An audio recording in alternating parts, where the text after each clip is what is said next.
Assalamualaikum warahmatullahi wabarakatuh. Pada video kali ini saya akan menjelaskan tentang naive Bayes. Jadi untuk naive Bayes ini atau dasarnya yaitu teorema Bayes. Nah, untuk sesi kali ini saya akan membagi menjadi dua video. Video pertama ini terkait dengan materi atau teori naive Bayes.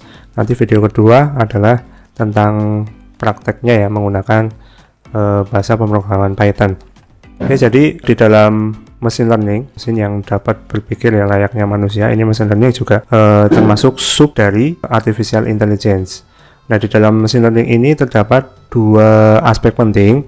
Yang pertama adalah klasifikasi dan yang kedua adalah prediksi. Jadi biasanya atau secara umum mesin learning itu dibuat atau di-develop tujuannya adalah untuk dua ini ya. Kalau nggak klasifikasi ya prediksi. Nah, naive Bayes ini merupakan algoritma yang sederhana namun sangat baik digunakan untuk pemodelan klasifikasi. Bedanya apa antara prediksi sama klasifikasi? Nah, misalkan Anda merupakan seorang manajer produk, ingin mengklasifikasikan ulasan pelanggan dalam kelas positif atau negatif. Jadi kalau kita lihat di misalkan aplikasi Gojek ya, aplikasi Gojek kalau dilihat di Play Store-nya itu akan ada ulasan. Nah, ulasan di situ banyak banget. Ada yang memberikan pujian ya, maksudnya puas ya dengan aplikasi Gojek, ada juga yang sampai marah-marah gitu kan. Nah, kita pengen dari itu kan jumlahnya banyak sekali tuh. Kita mau mengklasifikasikan setiap yang ada di situ, yang ada di dalam review tersebut ulasannya termasuk positif atau termasuk negatif. Ya, karena kadang-kadang kalau kita sebagai manusia mungkin bisa mengetahui oh ini masuk positif, ini masuk negatif, tapi kan dengan data yang cukup banyak tentu saja itu akan memakan banyak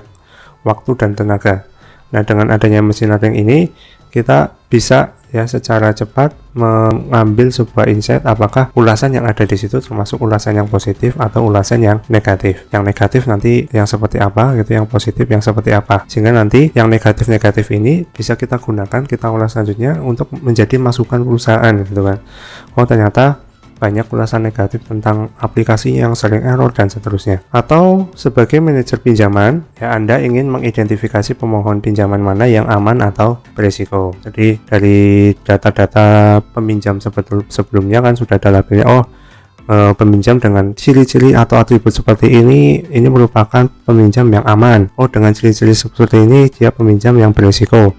Dan itu misalkan datanya sudah banyak kita olah dan kemudian digunakan untuk mengklasifikasi pelanggan baru atau pemohon pinjaman baru, dia termasuk yang beraman atau beresiko. Kalau beresiko berarti kan nanti tinggal mengambil keputusan mau dikasih pinjaman atau tidak, atau mau dikasih treatment lagi. Kemudian sebagai analis layanan kesehatan, misalnya kita akan memprediksi pasien mana yang dapat menderita penyakit diabetes. Nah, kita cari di data-data sebelumnya orang-orang yang terkena diabetes itu ciri-cirinya seperti apa. Berdasarkan itu diolah sehingga ketika ada pasien baru kita bisa klasifikasikan dia masuk ke diabetes atau bukan. Nah, naive Bayes ini salah satu algoritma ya paling sederhana, memang sederhana tetapi paling kuat untuk klasifikasi berdasarkan teorema Bayes dengan asumsi ya independensi di antara para prediktor. Jadi model naive Bayes ini mudah dibangun dan sangat berguna untuk set data yang sangat besar. Nah, setiap kali kita akan melakukan klasifikasi, langkah pertama adalah kita memahami masalah dan mengidentifikasi fitur. Fitur ini adalah atribut ya dan label yang potensial. Fitur ini yakni karakteristik atau atribut ciri-ciri ya yang mempengaruhi hasil dari labelnya. Tadi misalkan diabetes, ciri-ciri orang kena diabetes itu kayak apa? Jadi misalnya dalam hal penyaluran pinjaman, manajer bank mengidentifikasi pekerjaan, pendapatan ya. Dalam hal pinjaman tadi yang diidentifikasi adalah pekerjaan, pendapatan, usia, lokasi, riwayat pinjaman sebelumnya, riwayat transaksi, dan skor kredit nasabah. Ini atribut-atribut atau fitur-fiturnya. Nah, karakteristik ini dikenal sebagai fitur yang membantu model mengklasifikasikan ya pelanggan yang baru tadi. Nah, klasifikasi mempunyai dua fase, jadi fase pembelajaran, training, dan fase evaluasi. Nah, pada fase pembelajaran, classifier melatih modelnya, jadi dilatih pada dataset yang diberikan dan pada fase evaluasi ia menguji kinerja classifier. Jadi pada fase pembelajaran ini ada data-data tadi. Jadi pasien dengan ciri-ciri tertentu dia diabetes, pasien dengan ciri-ciri ini dia tidak diabetes. Nah, itu jumlahnya banyak.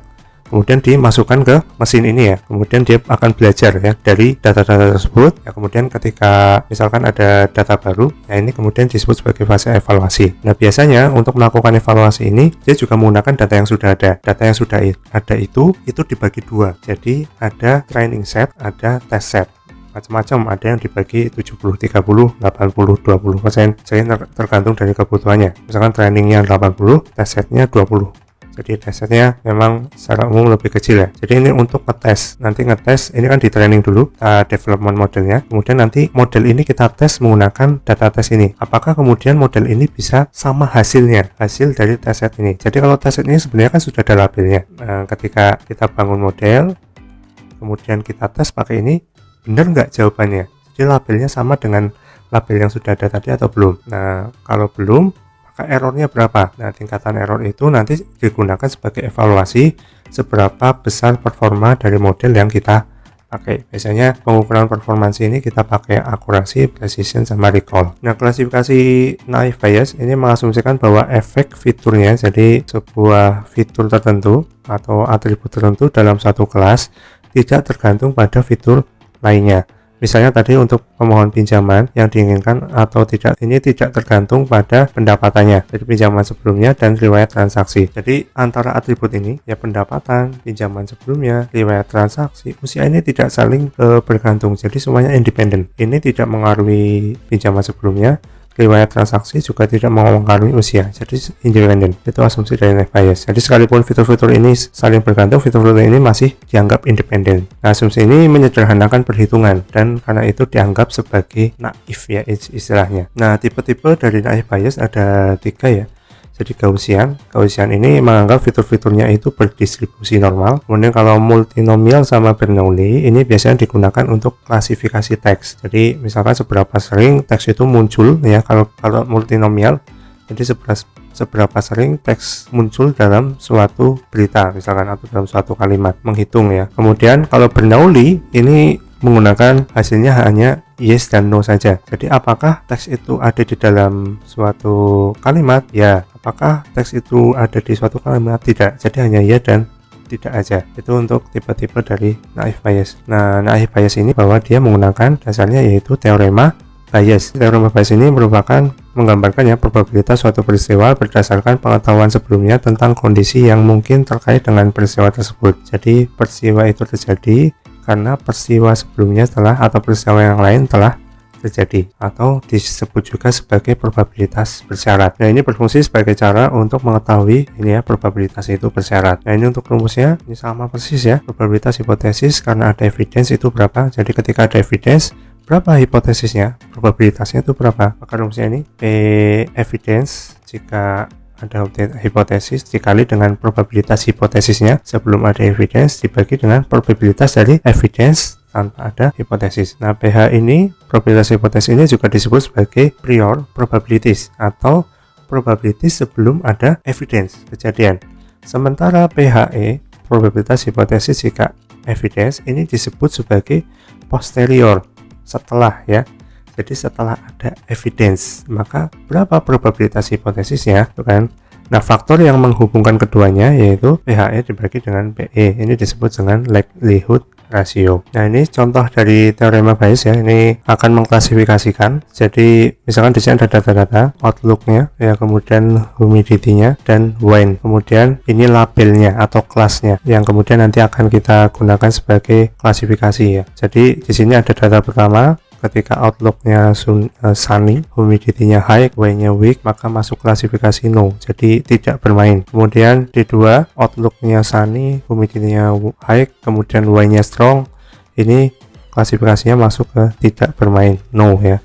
Jadi ini nanti akan mengklasifikasikan dalam dua hal, apakah tidak bermain atau bermain, dan seterusnya. Ini ada 14 data. Jadi dari data ini kita membuat frekuensi menggunakan setiap atribut datasetnya. Jadi kita atributnya tadi ada outlook, ada humidity, ada wind. Jadi outlook ada sunny, kemudian ada overcast dan rainy. Kemudian dari sini kita akan menghitung ya terhadap labelnya. Jumlah kejadiannya ada berapa? Misalkan di sini untuk sunny yang yes itu ada berapa? Sunny yang yes. Ini no, sunny yes. Ini 1 ya, sunny yes. Kemudian sunny yes lagi 2. Oke, cuma 2. maka tulis di sini 2. Kemudian yang no ada berapa? Misalkan dihitung aja, saninya 1, 2, 3, 4, 5. Saninya ada 5, yes-nya 2, berarti no-nya ada 3. Overcast-nya yang yes 1, 2, 3, 4, ada 4. Overcast-nya ada 1, 2, 3, 4. Oke, berarti semuanya yes, no-nya adalah 0, dan seterusnya ya. Jadi kita hitung kejadian setiap atributnya terhadap labelnya. Nah, setelah itu baru kita hitung probabilitasnya. Jadi misalkan ini ya, untuk Sunny yang yes itu kenapa 2/9? Karena kita lihat di sini untuk yes-nya itu jumlahnya adalah 9. Jadi total yes-nya kalau kita hitung di sini itu ada 9. 1, 2, 3, 4, 5, 6, 7, 8, 9. Kemudian untuk no-nya ini kan ada 14, berarti sisanya adalah no. No-nya ada 5. Sehingga untuk Sunny-nya tadi kan jumlahnya 2, kejadiannya 2. Kemudian jumlah yes-nya kan ada 9. Jadi probabilitasnya adalah 2/9. Nah, ini disebut sebagai ini PEH atau tadi ya PEH ya. Jadi kalau di sini probabilitas Sunny jika yes. Kemudian yang bawahnya ini kan kalau kita total ya, 2 plus 4 plus 3, 2 tambah 4 6, 6 plus 3 kan 9. Dan 9 dibagi 14 itu dari seluruh jumlah datanya. Jadi seluruh jumlah datanya tadi ada 14. Sehingga di sini untuk probabilitasnya adalah 9/14. Begitu juga untuk yang no berarti 5/14. Ini dijumlahkan ke samping, 2 plus 3 5, 5/14. Nah, ini kalau yang bawah ini disebut sebagai P, probabilitas hipotesisnya ya. Jadi prior probabilities, sebelum ada kejadian, ini probabilitas evidence-nya tanpa memandang adanya hipotesis. Jadi Sunny ini 5/14, 14-nya sama, itu dari jumlah datanya. Nah, kemudian kita lakukan juga untuk semua atribut, jadi untuk humidity dan W-nya. Nah, kemudian supaya lebih enak dari hasil tabel yang ini kita hitung secara desimalnya ya. Ini hanya dirubah menjadi bentuk desimal. Nah, kemudian kita hitung ya likelihood-nya yes given Sunny. Jadi PHE-nya probabilitas yes jika Sunny. Jika ada kejadian Sunny, ini cuma satu kejadian. Jadi P Sunny yes-nya, jadi rumusnya ini ya, P Sunny yes dikalikan dengan, jadi probabilitas EH-nya dikali dengan probabilitas hipotesisnya, P yes-nya dibagi dengan probabilitas Sunny-nya ya, sama dengan 0,22 kali 0,64 dibagi 0,36, hasilnya 0,36. Kemudian kita hitung juga untuk no-nya ya, no given Sunny, ini PHE belum ganti, sama dengan P no Sunny sama dengan P Sunny no, jadi PHE dikali PE dibagi dengan PH-nya, ini sama dengan 0,6 kali 0,36 bagi 0,36 sama dengan 0,6. Sebenarnya ini perhitungannya sama dengan materi sebelumnya sudah kita pelajari. Nah, gimana kalau misalkan ada beberapa evidence-nya adalah outlook-nya rain, humidity-nya high, dan W-nya weak. Ini sama, kita kalikan dulu untuk PEH-nya ya. Jadi probabilitas rain jika yes, humidity jika yes, dan when weak jika yes. Kemudian dikali dengan probabilitas hipotesisnya ya, yes-nya. Jadi 0,33 kali 0,33 kali 0,56 kali 0,64 sama dengan 0,039. Kemudian untuk yang no juga, ini kita cari pembilangnya dulu ya, kalau ini itu 0,069 hasilnya. Nah, kemudian untuk probabilitas yes-nya jika ada evidence-nya tadi itu 0,039 dibagi dengan penyebutnya, ini sama ya penyebutnya, jadi penjumlahan antara ini 0,039 ditambah dengan 0,069, hasilnya 0,36 untuk yang yes. Kemudian yang no adalah 0,64. Sehingga ketika ada evidence ini outlook rain, humidity high, dan W-nya weak, itu klasifikasinya adalah masuk ke yang no. Nah, penerapan naive Bayes yang lain jadi bisa diterapkan di RSS feeds, spam filtering, kemudian medical diagnosis sama weather prediction, ini juga sudah kita bahas di sebelumnya. Untuk RSS feed ya, ini kategorisasi berita ya, disebut juga sebagai klasifikasi teks. Jadi misalkan kita sekarang ada RSS itu dia kayak nyimpen ya. Misalkan kita sering buka berita apa, dia akan nyimpen.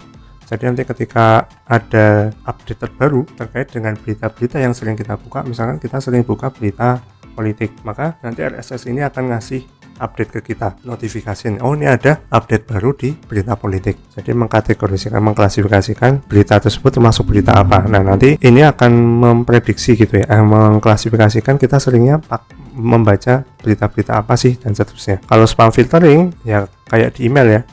Jadi ciri-ciri email yang termasuk ke dalam spam itu seperti apa, atributnya apa, teks-teks apa yang kemudian menyebabkan atau yang termasuk ke dalam email spam. Nah, ketika ada email dengan ciri-ciri tersebut, maka si spam filtering ini akan otomatis mengklasifikasikan, oh ini masuk spam, dia akan masuk ke bagian spam. Oh ini masuk ke email yang bukan spam, maka dia masuk ke email kita, ke inbox kita. Itu juga menggunakan naive Bayes. Nah, yang lain adalah medical diagnosis, begitu juga dengan widget prediction. Oke, mungkin itu untuk video kali ini. Nah, untuk video selanjutnya nanti kita akan praktekkan naive Bayes menggunakan bahasa pemrograman Python. Terima kasih. Wassalamualaikum warahmatullahi wabarakatuh.